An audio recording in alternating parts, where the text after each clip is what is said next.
प्रातस्मरणिर्विसंसूर्यात्मतत्त्वं सच्चित्सुखं परमहंसगतिं तुरीयं यत्स्वप्नजागरसुषुप्तिमवैति नित्यं तद्ब्रह्म निष्कलमहं न च भूतसङ्गः।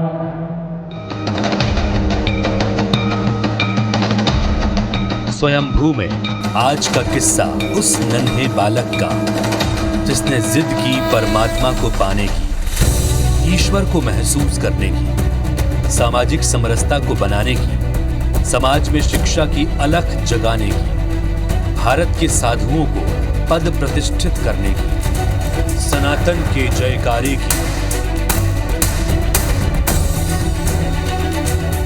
हम बात कर रहे हैं बुंदेलखंड के प्रसिद्ध धर्म जीवन गुरु रविशंकर महाराज यानी रावतपुरा सरकार की।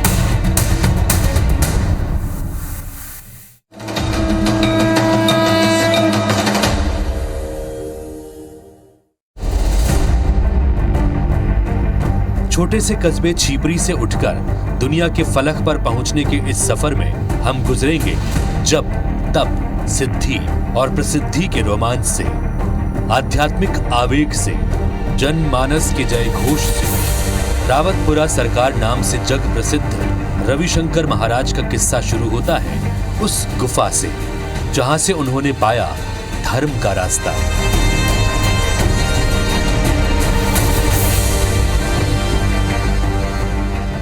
ये दुनिया सरकारों से चलती है।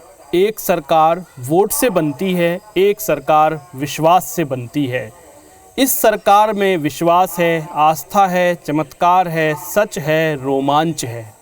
इन्हीं सरकारों पर IBC 24 लेकर आया है अलग और ख़ास एपिसोड।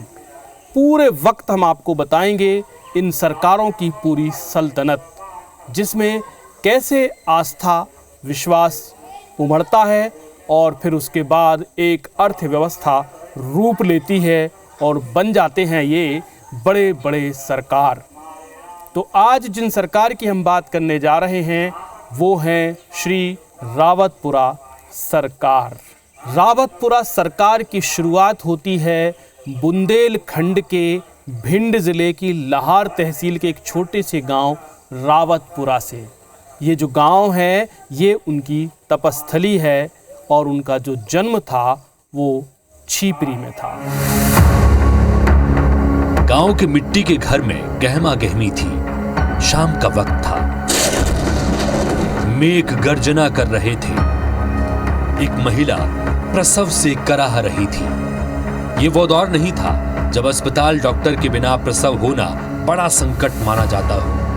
नहीं वो ये दौर था जब किसी के माथे पर चिंता के बल पड़ रहे हों। घर में खुशियां थी, किंतु सबके मन में आने वाले बच्चे को लेकर उत्सुकता भी। माँ कहती है जब ये बच्चा जन्म लेने वाला था तब उन्हें कई दिव्य अनुभूतियां हो रही थी। माँ को रविशंकर महाराज के गर्भ में आते ही विमान दिखे, हर्ष ध्वनि वाले बाजों का घोष सुनाई दिया। वे दौड़ी दौड़ी पिता के पास आईं तो पिता ने जवाब दिया, डरो मत, सिर्फ राम राम कहो। जब उनका जन्म हो रहा था या होने वाला था, जब वो गर्भ में रहे होंगे, तो आपके मन में कुछ दिव्य अनुभूतियां, कुछ अच्छे स्वप्न कुछ ऐसे आते? खूब सपने आए बेटा, खूब। जैसे कि खूब भगवान को याद हो? भगवान का माने बेमान दिखाने खूब माने। अच्छा, ऐसा लगता था कोई महापुरुष गर्भ के अंदर जन्म लेने वाला है। हाँ।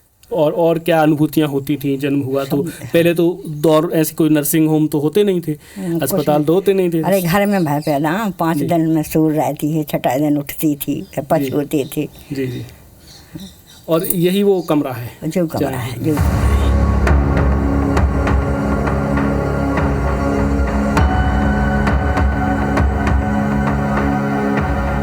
ये जो चबूतरा है और ये नीम का पेड़ है। जब हम रावतपुरा सरकार महाराज के जन्म स्थान को देखने के लिए आ रहे थे तो गांव में हर जगह पर हमको बताया गया कि एक चबूतरा बड़ा सा दिखाई देगा जिसके बीचों बीच एक नीम का पेड़ होगा। वैसे तो इस गांव में नीम के पेड़ बहुत सारे हैं, तो हम कंफ्यूज भी हुए, लेकिन अंततः हमको एक आध्यात्मिक प्रभा यहाँ दिखाई दी।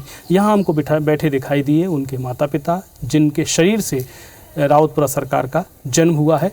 और ये हमारे लिए एक सौभाग्य की बात भी है और हमारे दर्शकों के लिए भी एक नई बात है कि हम उस स्थान को बताएंगे जहां 1968 में पंडित रविशंकर जी महाराज का यानी रावतपुरा सरकार जी का जन्म हुआ। उस जगह को अब भी यथावत रखा गया है। वहाँ रोज़ गाय के शुद्ध गोबर से लीप करके उसको पवित्र स्थान को बनाए रखा जाता है जहाँ माता जी ने जन्म दिया।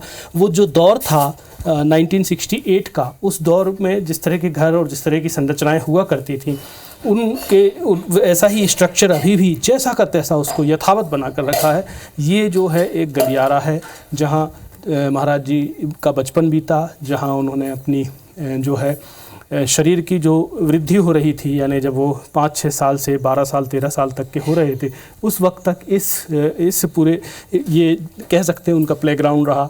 तो ये जो कोठरी दिखाई दे रही है उस दौर के कक्ष हैं। इस कोठरी से अंदर जाते हैं तो ये वो कमरा था जहाँ पर महाराज जी का जन्म हुआ। ये अभी आप जो देख पा रहे हैं ये लीप कर रखा गया है। इसको संभवतः माता जी बता रही थी, इसको पवित्र स्थान के रूप में रखा जाता है, जैसा का तैसा रखा है। ये जो जगह है, ये जो वाइट सफ़ेद जो दिखाई, इनको बोलते हैं गाँव में बीच में गाय के गोबर से लीप दिया जाता है। चारों ओर इस तरह की सफ़ेद छुई जो होती है, जो मिट्टी होती है वाइट कलर की, उस मिट्टी से इस तरह की ये लाइन बनाई जाती है। 60-70 के इस दशक में भारत के गांवों में असुविधाओं का अंबार था। सड़कों से दूर गांव अपने सामाजिक ताने बाने के साथ हिल मिलकर रहने के लिए जाने जाते थे। रविशंकर महाराज बचपन से आध्यात्मिक अभिरुचि वाले बच्चे थे। पिता कहते हैं कि बचपन में रविशंकर महाराज ने ईश्वर का रास्ता चुन लिया था। सामाजिक रूप से वे समरसता को जीते और समझते थे।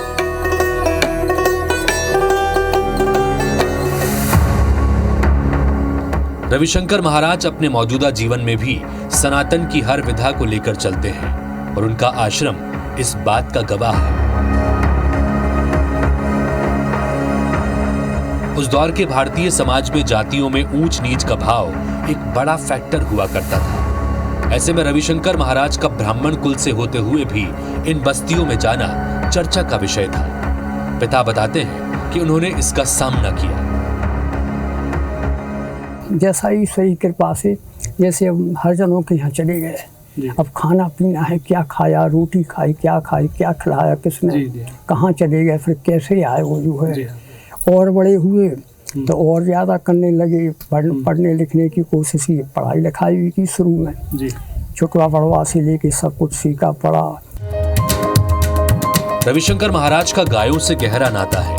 रविशंकर महाराज से रावतपुरा सरकार बनने तक के सफर में गायें उनके साथ चलती हैं। बचपन में भी उन्होंने एक गाय पाली, नाम रखा श्यामा। बड़े होने में एक गाय रखी थी, उन्होंने गाय ली थी, श्यामा गाय, कांजी हाउस से, कानी हाउस से, तो उसको चराते थे। वो गायों का घर था एक हमारा नया घर, गौशाला जिसमें गाय बनती थी और कुछ छूटी रहती थी। बचपन में रविशंकर महाराज ने अपने चमत्कार दिखाने भी शुरू कर दिए। वो एक ही समय में गौशाला में दिखाई देते तो उसी समय घर के किसी दूसरे हिस्से में भी। आधुनिक विज्ञान इन तथ्यों की कोई तस्दीक नहीं करता, लेकिन माता पिता को विश्वास है। हमारी ज्वार होती थी तो रतुआ कहते थे जमीन को, उसमें जाके बांध दी। अब बांध के वो खूब खाती रहे ज्वार वगैरह। अब चूंकि वो रस्सा लगा के ले गए थे तो वो रस्सा जो है एक पंडित जी कहलाते थे, वो अभी भी हैं, वो तो गुजरे, उनके बच्चे हैं, क्या रामगस पंडित जी, तो वो उनकी पत्नी ने, उनकी घरवाली ने वो रस्सी खोल ली गैया की, श्यामा की, महाराज की। अब महाराज जब इधर उधर से आए घूम घाम के, उन्होंने कहा माई हमारी वो रस्सी दे दो। अरे वो नहीं भैया हमने नहीं ले, जो है वो है, बहुत कही, हम कैसे ले जाएंगे इसको घर, आप खुनते न पढ़े, दे दो, अभी दे दो। तो बोले हमने छोड़ दिए नहीं, हम क्यों दे दें। ठीक है बोले, तो अब भगवान की कृपा जाते हैं, देखा जाएगा। बस वो आए, आके फिर जो उनकी भैंसें थी हुआ, 2 भैंसें वे अपनी पावर से छूटी भैंसें अपने आप। रविशंकर महाराज की उम्र बढ़ रही थी। वो दिन में स्कूल जाते गाय चराते और शाम को मंदिर में ध्यान लगाते। ये सिलसिला चल ही रहा था कि उन्हें गांव से सटी एक पहाड़ी नजर आई। एक दिन महाराज इस पहाड़ी पर जा चढ़े। छिपरी गांव की इस पहाड़ी पर चढ़ने का रास्ता दुर्गम था। कटीले, जहरीले जीवों से भरे इस रास्ते से चलकर रविशंकर जा पहुंचे एक गुफा के मुहाने पर। रविशंकर महाराज की रावतपुरा बनने की शुरुआत इसी गुफा से होती है।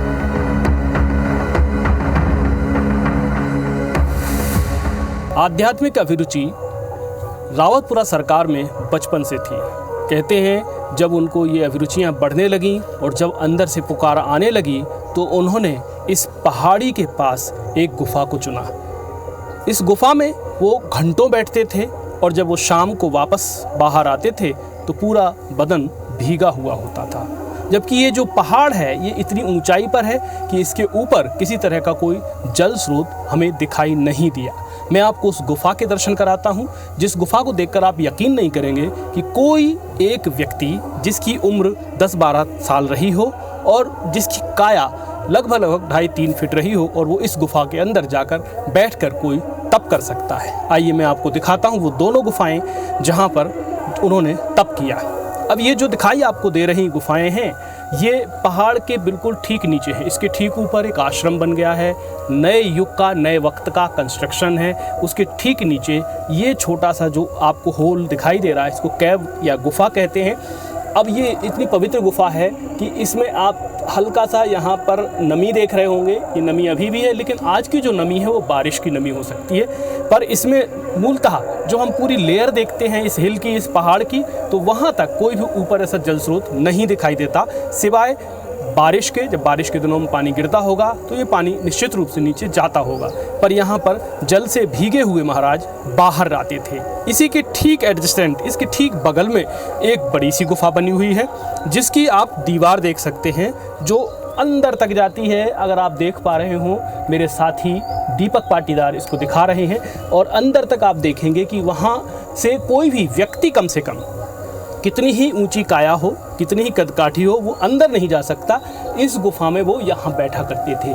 ये दोनों गुफाएं जब आसपास हैं और अभी भी इसमें जो एक हमको आध्यात्मिक जो महसूसियत हो रही है, जो अनुभव हो रहे हैं, अनुभूतियाँ हो रही हैं, वो ऐसी ज़रूर हो रही हैं कि ये जो गुफा है इसमें कोई ना कोई दिव्य स्वरूप, दिव्य ऊर्जा का ज़रूर ही यहाँ प्रवाह है। पिता को चिंता होने लगी। वे रविशंकर महाराज का हाथ पकड़कर वापस बाहर ले आते। घर से जरा बाहर क्या निकलते, पिता और माता के साथ पूरा गांव खोज में जुट जाता। सबको डर सताता कहीं नन्हा बालक रविशंकर फिर गुफा में न जा छिपा हो। कुछ लोगों को जिज्ञासा भी होती कि आखिर गुफा में है क्या। पूछने पर बताया वहां उनका अपना एक संसार बनने लगा था। छोटे से मुहाने वाली ये गुफा बाहर से तंग नजर आती, लेकिन भीतर इसमें प्रकृति जीती थी। एक बार महाराज जी से मैंने पूछा था कि महाराज जी ये बताइए, वहाँ जो गुफा बनी हुई है, जो गुफा में आप चले जाते थे? बोले हाँ। बोले छोटे में चले जाते थे? बोले उसमें बगीचा वगैरह है, संत लोग तपस्या कर रहे हैं अंदर इस गुफा में अंदर बगीचा। हाँ। ये फिर कभी किसी ने खोजने की कोशिश की? नहीं खोजने की कोशिश नहीं। बोले हम नहीं महाराज जी, आप चले जाओगे? बोले अनर्थ हो जाएगा, अब नहीं जा सकते। बोले प्रकृति का वो है। अच्छा। बोले इसमें पहले अपने आप बगीचा में बोले अपने आप चले जाते थे। हाँ, उनकी माँ बताने लगती थी कि हम यहाँ एक बार बड़ी बहन की शादी थी तो यहाँ आए हम, तो गुफा के पास रोने लगे। तो वहाँ से आवाज़ आती है कि आप माई यहाँ से जाइए, आपका बच्चा वहीं पहुँच जाएगा। महाराज गुफा में सिद्धि के बाद अब रविशंकर महाराज का प्रसिद्धि का दौर शुरू होता है। मंदिर के कीर्तन के धुन ने उन्हें धुनी बनाया तो गुफा की गहराई ने शांत चित्त बना दिया। जातियों के भेदों से दूर रविशंकर महाराज के आश्रम में सबका डेरा है, क्योंकि ये उनका बचपन से शुरू किया आध्यात्मिक प्रयास है। बालक रविशंकर अब गांव वालों की मदद करने लगे। एक बार किसी किसान की भैंस खो गई तो रविशंकर महाराज ने उनकी सही लोकेशन बताकर सबको चमत्कृत कर दिया। वो बताने लगे तमाम, जैसे किसी की भैंस वगैरह गुम गई या कुछ हुआ अटपट्टा, अच्छा। तो उन्होंने पूछा महाराज, तो उन्होंने बताई तो वो बातें सब सही भाई। तो लोग बाग इस काम के लिए या कुआं वगैरह खोदना है, अब पानी बताना, पानी छोटे-छोटे वगैरह, काम वो हैं। पुराना समय था, जी हाँ। मतलब 67, 68, 69, 70 का एक बड़ा अपने क्षेत्र का, अपने देश का एक बहुत पीछे का समय था। तो वो जो है कुएं वगैरह खोदने के लिए कि तुम यहाँ खोदो, यहाँ रहेगा पानी। बालक रविशंकर शांत चित्त अपने आध्यात्मिक जीवन को जीने लगे। उनकी सिद्धि अब प्रसिद्धि में बदलने लगी। लोगों के बिगड़े काम बनने लगे। भीड़, मजमा और मेलों का दौरा शुरू होने लगा। साल दर साल बढ़ती ख्याति बालक रविशंकर को अंदर से कहीं और जाने की प्रेरणा करने लगी। बालक रविशंकर प्रसिद्धि से मिल रहे सम्मान को परे रखकर जा पहुंचे एक पहाड़ी पर, जहां उनका इंतजार कर रहा था हनुमान जी का वो मंदिर जिसकी हालत बहुत खराब थी। सिद्ध हनुमान मूर्त रूप का ये मंदिर आज के स्वरूप में नहीं था। 80 का दशक रहा होगा जब बालक रविशंकर रावतपुरा गांव में रावतपुरा सरकार बनने चला।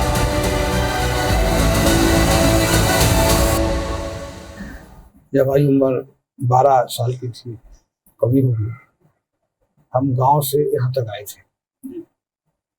गंगो जंगल हुआ करता था, यहाँ रह के कोई साधन नहीं होते थे। तो बरसात में या कुछ जगह के लिए कोई जगह चाहने थी, तो हमको यहाँ एक सलाह मिली। सलाह के नीचे हम करीब 7, 8, 10 दिन रहे। और जो भूमि है जहाँ बौद्धिक ज्ञान हुआ, भक्ति का ज्ञान हुआ, वैराग हुआ, शक्ति का बोध हुआ, सेवा का बोध हुआ, यहाँ 7 दिन हम सोचते रहे क्या हमारा जीवन का है, क्या ध्येय है, क्या नहीं। तो वहाँ बैठे रहते थे। उस जंगल में हम यहाँ रहे और हर पहाड़ी पे हम घूमते थे, तो कोई किसी को दिखाई नहीं देते थे, आके अपने बैठ जाते थे। 7, 8 दिन हम यहाँ बराबर रहे। इसके बाद हम यहाँ की बात पूरा उत्तर दिशा की ओर चले। तो ये जब सामने का तालाब नहीं बना, रविशंकर महाराज जब रावतपुरा गांव आए तो उनका मुकाबला चुनौतियों से हुआ। छोटे से गांव और उससे लगा जंगल। इस जंगल में डाकुओं की आमदरफ्त। बीचों बीच हनुमान जी का रावतपुरा सरकार के नाम से प्राचीन मंदिर। जंगल से यहाँ डाकू आते तो गांव सहम जाता। न कोई गांव से बाहर निकलता, न गांव में ही घूमता। एकदम सन्नाटा छा जाता। सिर्फ दूर से लालटेनों की रोशनी जंगल में दिखाई देती और कुछ खूंखार सी आवाजें। इन सब के बीच बालक रविशंकर इस हनुमान मंदिर में जा बैठे। गोलियों और गालियों की आवाज सुनने के आदि डाकुओं के कानों में पहली बार झालर झांझ की आवाज सुनाई दी। उनका भी हृदय बदलने लगा। रविशंकर महाराज जब शाम को मंदिर में आरती करते तो वो डाकू शांत होकर सुनते। एक अघोषित सा समझौता हो गया। न डाकुओं को बालक रविशंकर ने डिस्टर्ब किया और न डाकुओं ने बालक रविशंकर को रावतपुरा सरकार बनने के रास्ते से रोका। आज का ये कुआं एक दौर में डाकुओं की प्यास बुझाने के लिए फेमस था। यहाँ लोग बताते हैं कि ये 80 का दशक रहा होगा जब चंबल की बीहड़ों में सबसे सुरक्षित इलाका यही कहलाता था, लाहार के पास भिंड ज़िले में। और इस कुएं के आसपास डाकू आते थे, यहाँ खाना बनाते थे, यहाँ पानी पीते थे। जब रावतपुरा सरकार ने 90 के दशक में इस कुएं को अपनी तपस्थली बनाया और यहाँ पर प्राचीन हनुमान जी का मंदिर था, जिस मंदिर के हनुमान जी का नाम था श्री रावतपुरा। वहाँ पर आकर के रावतपुरा सरकार यानी रविशंकर महाराज ने उस मंदिर का उद्धार किया और इस कुएं पर तपस्या की। और यहाँ जब इसके ठीक पीछे जो आपको दिखाई दे रहा है वो हनुमान जी का मंदिर है, तो वहाँ मंदिर को जीर्णोद्धार किया मंदिर का और यहाँ पर वो तप किया करते थे। और जब यहाँ झांझ झालर शंख बजने लग गए, सुबह शाम की आरती होने लग गई, तो डाकुओं ने आना जाना धीरे धीरे करके बंद कर दिया। डाकुओं का खौफ तो था, लेकिन बालक रविशंकर इससे डिगे नहीं। वे मंदिर के कायाकल्प में जुट गए, जंगल को मंगलमय बनाने में लग गए और फिर यहाँ खड़ा हो गया वर्तमान रावतपुरा सरकार धाम। यहीं से बालक रविशंकर अब बन गए थे रावतपुरा सरकार।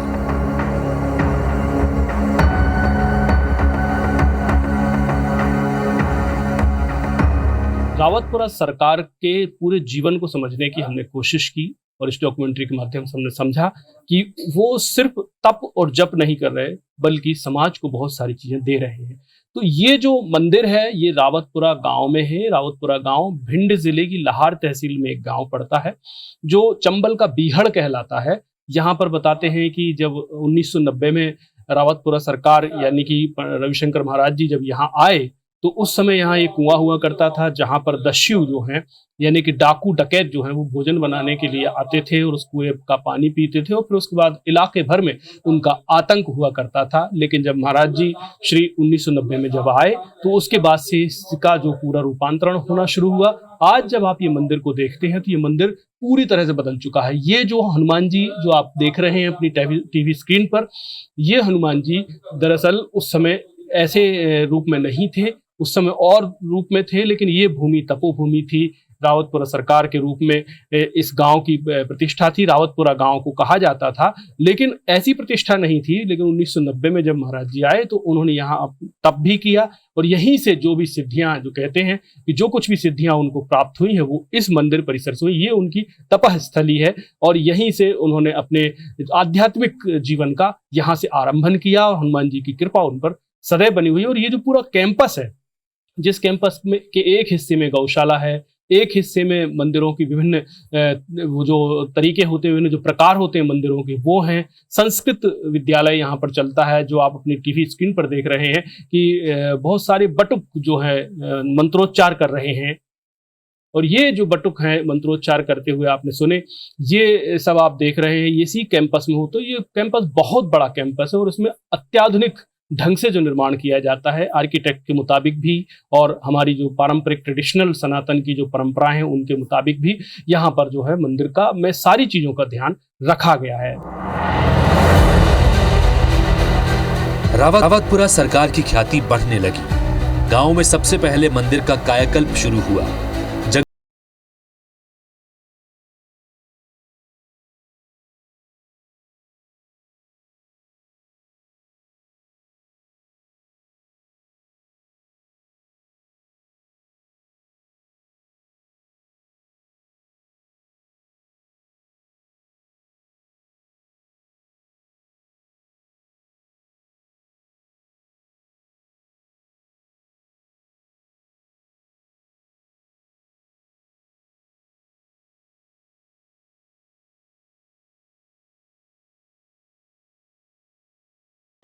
जी जब आए थे 90 से ही, जब से यहाँ रामायण का पाठ चल रहा है, अखंड ज्योति जल रही है बराबर सरकार के चरणों में।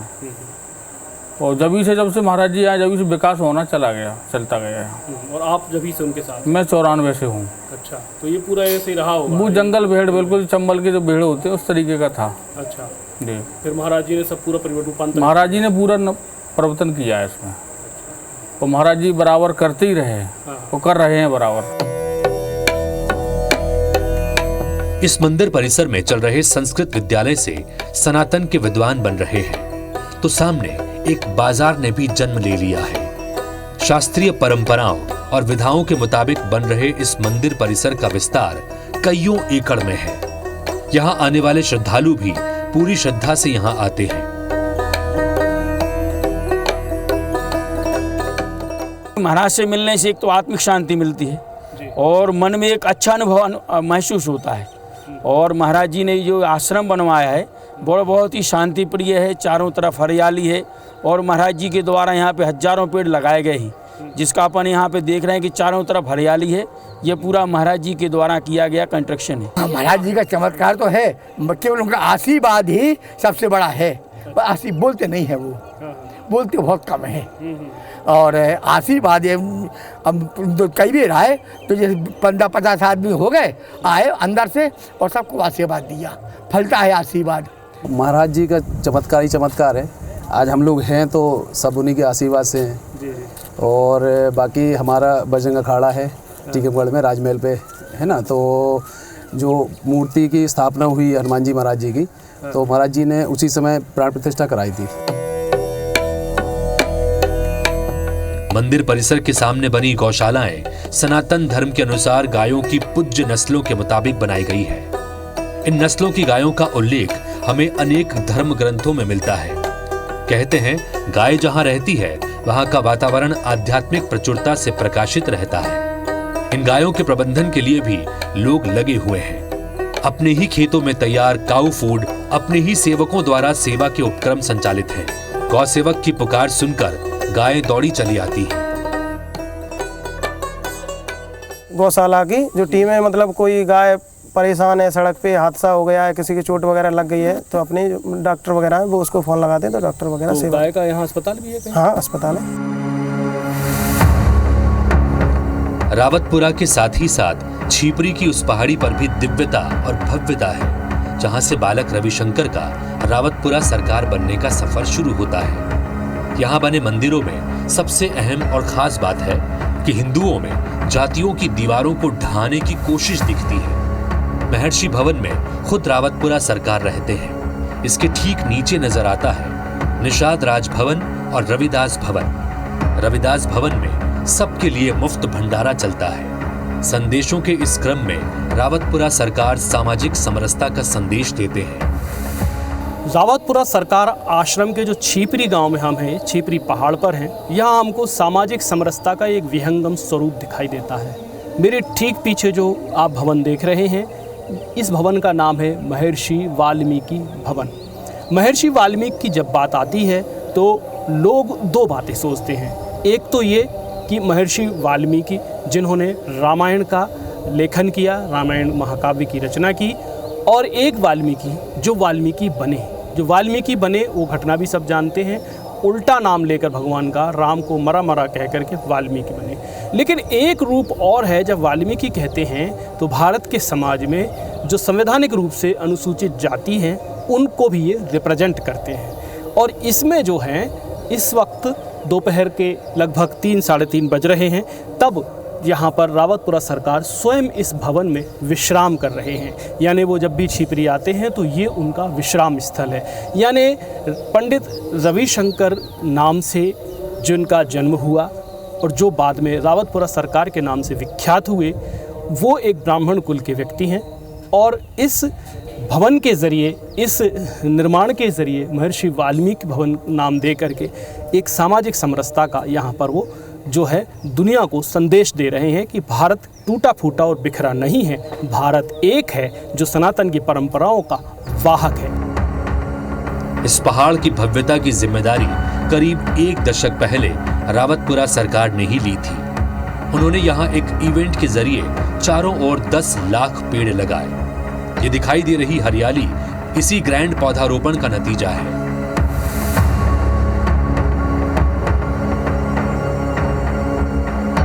जो पेड़ हैं लगभग पहाड़ के चारों तरफ लाखों की संख्या में पेड़ लगाए गए हैं। क्या इसका किस्सा है? ये यहाँ पर महाराज जी ने साल 2016 में यहाँ पर एक सामाजिक कुंभ का आयोजन किया था। तो सामाजिक कुंभ का जो आयोजन हुआ था उस समय यहाँ पे इस पहाड़ी पर कुछ नहीं था, यहाँ केवल पत्थर थे। तो जब सामाजिक कुंभ का आयोजन पूरा हुआ उसके बाद महाराज जी ने संकल्प लिया कि मैं इस पहाड़ी को हरा भरा करूँगा। और इस पहाड़ी के लगभग ये 20-25 एकड़ की पहाड़ी है, जिसके चारों ओर उन्होंने फेंसिंग कराई, लगभग 12 फुट हाइट की उन्होंने फेंसिंग कराई। और उसके बाद उन्होंने प्लांटेशन यहाँ शुरू किया और पिछले 10 सालों से लगातार यहाँ पौधे लगाए जा रहे हैं, जिसके कारण आज तकरीबन 2 लाख से ज़्यादा पौधे यहाँ पर लग चुके हैं। सामाजिक विद्रुपताएं जो रहती हैं वो ऐसी रहती हैं कि जात पात में बटा हुआ समाज है। जात पात में बटे हुए समाज को इकट्ठा करना, उनको एक धर्म के एक प्लेटफॉर्म पर इकट्ठा लेकर आना और यूनिफोर्स बनाना, एक समाज की एक ऐसी एकीकृत ताकत बनाना जो देश को, राष्ट्र को आगे लेकर जाए। तो उस दिशा में भी जो है रावतपुरा सरकार एक बड़ा काम कर रहे हैं। अरुण मिश्रा से हम समझेंगे जो दतिया से हैं, और दतिया और ये बुंदेलखंड का टीकमगढ़ का इलाका, ये सारा इलाका जो है एक सामाजिक विद्रुपताओं के लिए, सामाजिक भेदभाव के लिए जाना जाता है। अरुण जी, क्या आप इस पे कहते हैं? जी बिल्कुल, हम जैसे ही हम छपरी गाँव आए और महाराज जी की जो तपोस्थली है उसके ऊपर जैसे ही हम पहाड़ी पर चढ़े तो सबसे पहले हमें निषाद राज भवन दिखाई दिया, जो एक पूरे वर्ग को निषाद जिनके राजा थे या राम के मित्र थे, और लोग उन्हें जानते हुए वर्ग विशेष उनकी पूजा करता है। तो जैसे ही हम और ऊपर आए तो हमने देखा रविदास भवन के नाम से इमारत बनी हुई है, जो एक वर्ग विशेष के जो संत माने जाते हैं। वैसे रविदास जी बहुत अच्छे संत हैं और सभी के संत हैं, लेकिन एक वर्ग विशेष उन पर विशेष आस्था रखता है, तो उनके नाम पर भी भवन बनाया गया। फिर जब हम और महाराज जी से मिलने, महाराज जी जहाँ निवास कर रहे हैं वहाँ पहुँचे तो वहाँ और खूबसूरती मिली। वहाँ महर्षि वाल्मीकि के नाम से भवन निर्मित है, जिसमें महाराज जी स्वयं निवास कर रहे हैं। तो ये एकता जो सामाजिक समरसता है उसको जोड़ने का पूरा प्रयास महाराज जी के द्वारा किया जा रहा है, ऐसा दिखाई देता है। जी हाँ, तो यही मैं कहने की कोशिश कर रहा था कि रावतपुरा सरकार आश्रम की तरफ से महाराज जी की ओर से तीनों बिंदुओं पर मुख्य रूप से काम किया जा रहा है। छिपरी अब एक बड़ा डेस्टिनेशन है। विशेष कार्यक्रमों के अवसर पर यहाँ बड़ी संख्या में लोग उमड़ते हैं। यहाँ बनी 61 फीट ऊंची भोले की मूर्ति आकर्षण का केंद्र है। इसी तरह की मूर्ति छिपरी से 125 किलोमीटर दूर रावतपुरा सरकार धाम में भी है। पहाड़ से दिखता नजारा इस आध्यात्मिक मेले को और भव्य और दिव्य बना देता है। ये जो ठीक मेरे पीछे आप देख रहे हैं, ये भगवान शंकर का जो है महारूप है, शिव का महास्वरूप है, त्रिशूलधारी का महास्वरूप है, डमरूधारी का महास्वरूप है। ये भोलेनाथ की जो स्टैच्यू है, इसकी जो लंबाई है वो 61 फीट है, 61 फीट है। इसको हम लोग जब आ रहे थे छिपरी तो करीब करीब रहा होगा 10, 12, 15 किलोमीटर का फासला, तब से ही आप इसको देखा जा सकता है। यानी आसपास का जो इलाका है, जो छोटे छोटे पहाड़ हैं, इनसे होकर गुजर कर जो आने वाले जो रास्ते हैं, इनको करीब 12-14 किलोमीटर की दूरी से देखा जा सकता है। और इसका निर्माण अभी हाल में ही किया गया है। और इस प्रतिमा के पीछे का जो रहस्य है वो ये है कि सब कुछ विभिन्न धाराएं, अलग अलग जो आध्यात्मिक प्रत्यंचाएँ हैं वो अलग अलग जगह से खिंचती हैं, अलग अलग जगह से चलती हैं और चल कर के महाशिव में समा जाती हैं। यही प्रतीक रावतपुरा सरकार यहाँ पर देना चाहते हैं। छिपरी हो या फिर रावतपुरा सरकार धाम, यहाँ ग्रामीण अर्थव्यवस्था नया आकार ले रही है। प्रधानमंत्री मोदी जिस धार्मिक टूरिज्म और इकोनॉमी को जोड़ने की बात कहते हैं, यहाँ वो संभव दिखाई देता है। रावतपुरा सरकार धाम के सामने होटल, कपड़ों की दुकान, एटीएम से लेकर हर जरूरत की चीजों का बाजार है। रावतपुरा गांव में श्री रावतपुरा सरकार का एक आश्रम है। और जैसा हमने बताया कि जब धर्म का ये सब चीज चलती है तो साथ में अर्थव्यवस्था भी चलती है, और उस अर्थव्यवस्था से आसपास के लोगों को फायदा भी होता है और वो अपना व्यापार व्यवसाय आगे बढ़ा पाते हैं। ऐसा ही कॉन्सेप्ट यहाँ पर किया।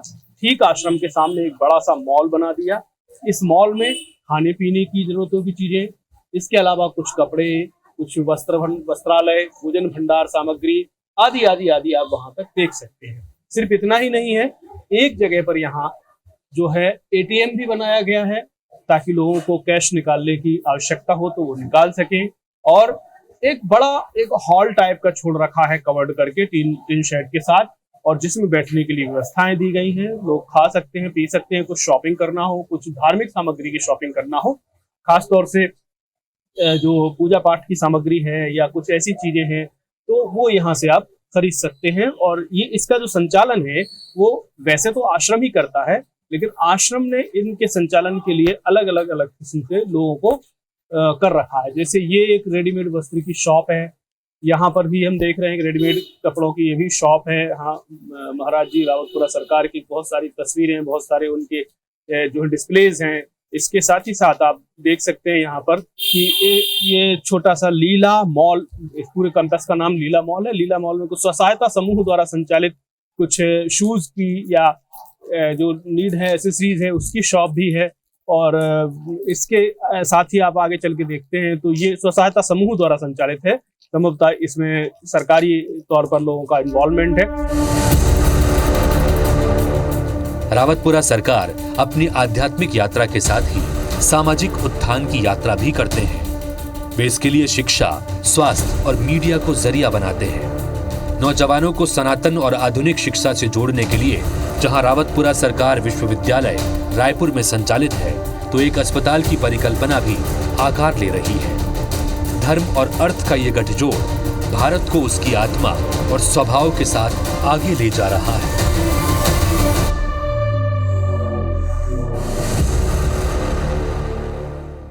स्वयंभू की इस खास सीरीज में हमने रावतपुरा सरकार के छिपरी गांव से लेकर रावतपुरा धाम से लेकर के आज हम रायपुर में हैं।